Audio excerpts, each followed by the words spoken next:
सावित्री और मीरा दो बहनें, जिनका बचपन मां बाप की मौत के साथ ही उजड़ गया था।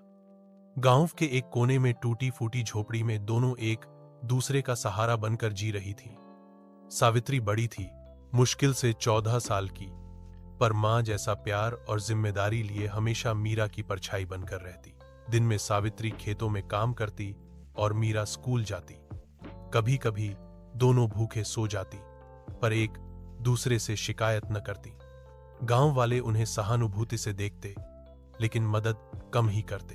एक दिन गांव में सरकारी योजना के तहत अनाथ बच्चों को घर बनाने के लिए जमीन और मदद मिलने की घोषणा हुई।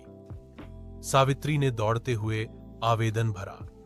कई महीनों के और संघर्ष के बाद एक छोटा सा लेकिन पक्का घर मिला। मीरा की आंखों में खुशी के आंसू थे। अब हमारा भी एक घर है दीदी, हमारा अपना घर। वो घर सिर्फ ईंटों का नहीं था, बल्कि प्यार, संघर्ष और बहनों की अटूट डोर का प्रतीक था। अब जब सावित्री और मीरा को अपना घर मिल चुका था, जिंदगी में थोड़ी राहत तो आई, मगर संघर्ष अब भी जारी था। सावित्री दिन भर खेतों में मेहनत करती और रात को सिलाई सीखने लगी। उसका सपना था एक दिन अपना ही छोटा सा सिलाई केंद्र खोलना, जिससे वह और दूसरी गरीब लड़कियां आत्मनिर्भर बन सकें। मीरा अब 8वीं कक्षा में थी। वह पढ़ाई में तेज थी और हमेशा कहती, दीदी मैं टीचर बनूंगी, हमारी जैसी बच्चियों को भी आगे बढ़ना सिखाऊंगी। एक दिन गांव में महिला सहायता समूह की बैठक हुई, जिसमें सावित्री ने अपने हुनर और सपने के बारे में बताया।